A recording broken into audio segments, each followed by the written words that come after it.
Hello once again, Purple Eagles fans, and welcome to PurpleEagles.com. My name is Todd Callen, one of the play-by-play voices with the Niagara Sports Network. Very pleased that you joined us today for our women's college basketball preview.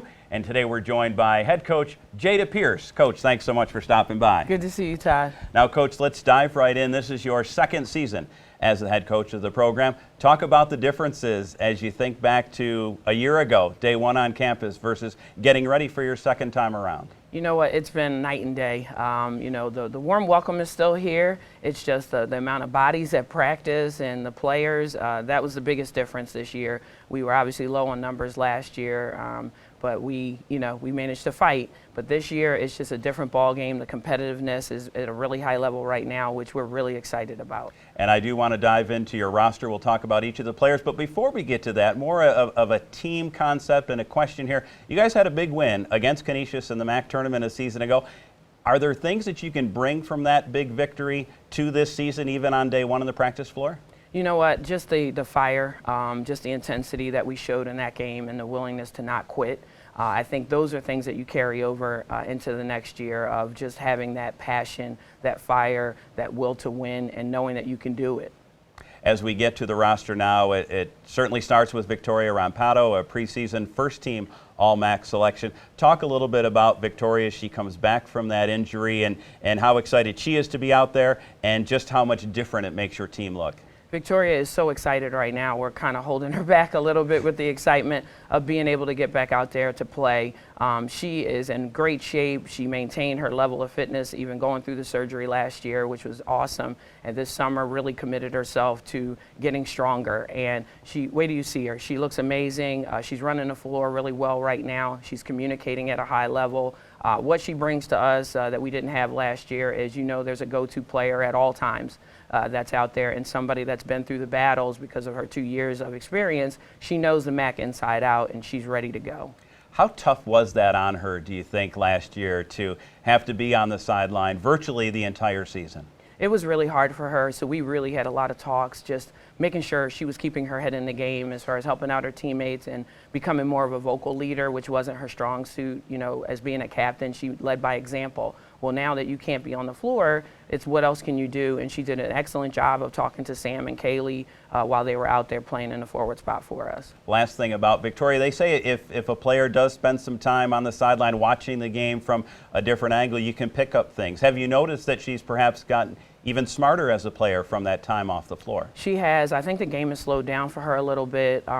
She really sees it from our perspective as far as the options that we're looking for and things that, the guards might not even pick up on. But because she sat out, she understands that, hey, the extra pass here, or I'm not really open this way, or Kaylee's not open, just get it to the other side of the floor. So her IQ has gone up quite a bit with her being able to sit out.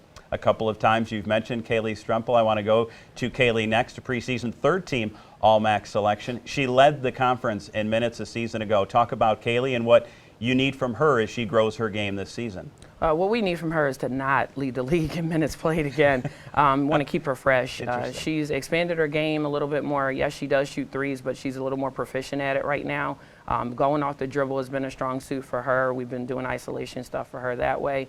And I think her rebounding has gone up. I've seen her rebounding a lot more, this practice than I did last year. And I think she's really, really ready to just let people know that she is an all-conference player. Jamie Sherburne, one of your tri-captains. I thought Jamie played some big, impactful minutes, always seemingly to be on the floor at critical times. As she looks to grow her game and help lead your team to where you want them to go, what does Jamie need to do? I think Jamie needs to keep the assist-to-turnover ratio in a good range for us. Last year she struggled a bit because in the beginning she didn't play as much her freshman year, so the turnovers were really high. So that was something as the season went on she got better with, and she was able to make a lot for us. She hit 3 game-winning baskets for us. She had 106 assists last year. So we expect with more weapons around her that she'll have a lot more assists this year.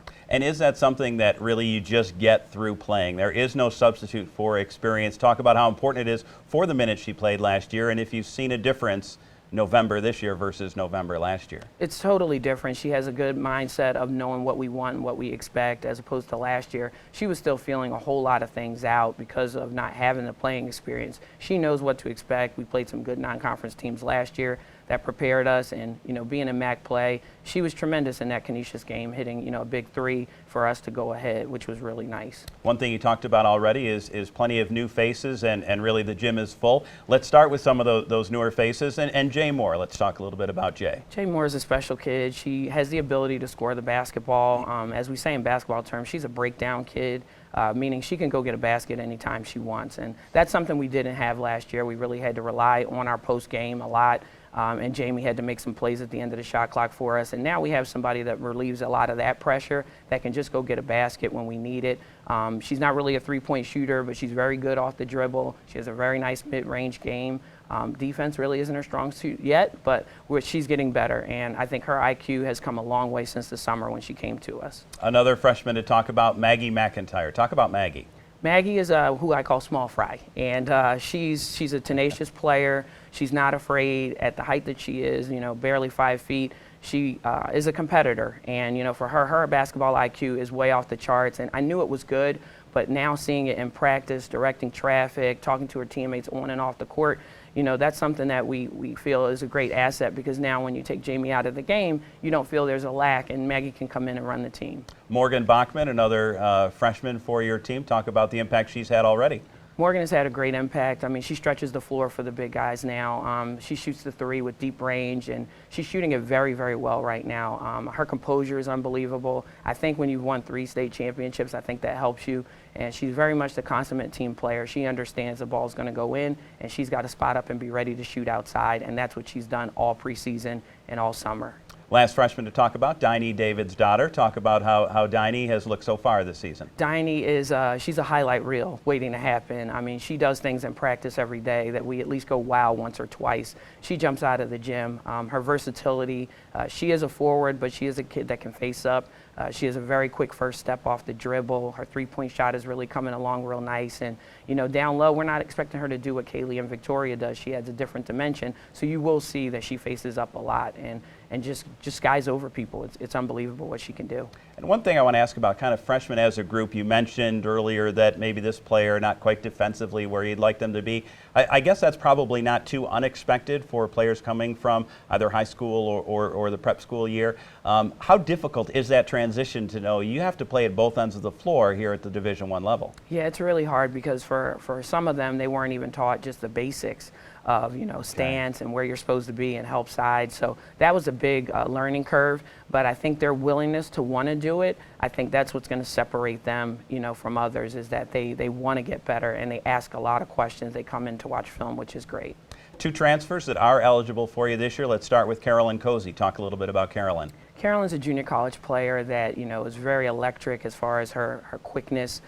We are expecting her defensively to really step up for us on that side of the ball. Offensively, she can score. She was able to score a lot in junior college, but her role is going to be a little bit different for us in that we're expecting her to help us out with our defense, with the pressure that we're going to be putting on this year. And she's been bringing a high level of energy to practice every day. One more transfer eligible, but have to wait a little bit till late December. Adela Gathers. Talk a little bit about Adela. Adela is wonderful. I mean, she on and off the court, she's somebody that you miss when she's not around. She brings a competitiveness to her, having that experience at St. Francis. So she's been beaten up on Kaylee for the last, a year or so. And, we feel Adela is going to help us out on that front line right away. Defensively, she's very good, and she can also guard out on the perimeter a little bit.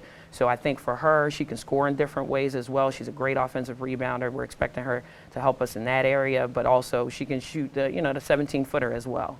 Now our fans will have to wait a year for these other 2 transfers, but talk first about Paige Mosley. Paige is probably the most athletic player on the team, and we have some pretty good athletes this year, but I think Paige by far is in a different class of her own. She has a quick first step. Her outside shot isn't great yet. We're working on that right now, but she's a kid that when you get her out there, she's going to compete in battle because she's been in the ACC for 3 years, so that's going to really prove helpful for us when we get into those trenches of playing some of the top teams in our league next year. And Dianna Johnson, and again, a player that can practice but won't be able to see games until a year from now. Dianna's probably the most versatile player we have on the roster. She can legitimately play from the point guard spot to the 4.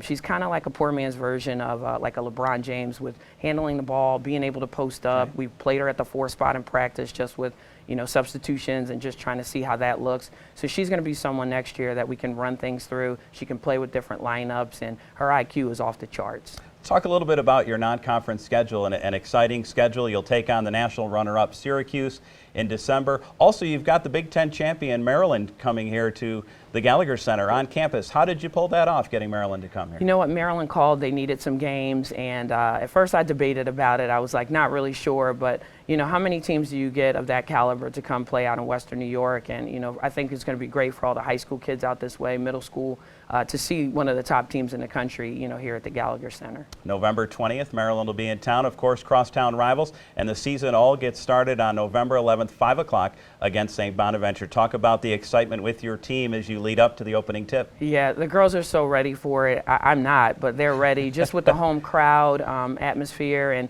playing against someone like Bonaventure that has such a great reputation, and we played them really tough last year for 3 quarters at their place. They have a new coach, a friend of mine, Jesse Fleming, which I'm not sure the style of play they're going to have. I would imagine it would be similar to what we've seen in the past, but just not really sure. But you know what? You always want bragging rights when it comes to the Big Four, so the girls are always up for those games. All right, Coach, we appreciate the time. We wish you the best of luck in the Thank coming you. season. Appreciate it. That is head coach Jada Pierce. We thank Jada for her time. And folks, we want to remind you to keep it close to purpleeagles.com for all the scores, schedules, and highlights information for the women's basketball program here at Niagara University. Have a great day, everyone.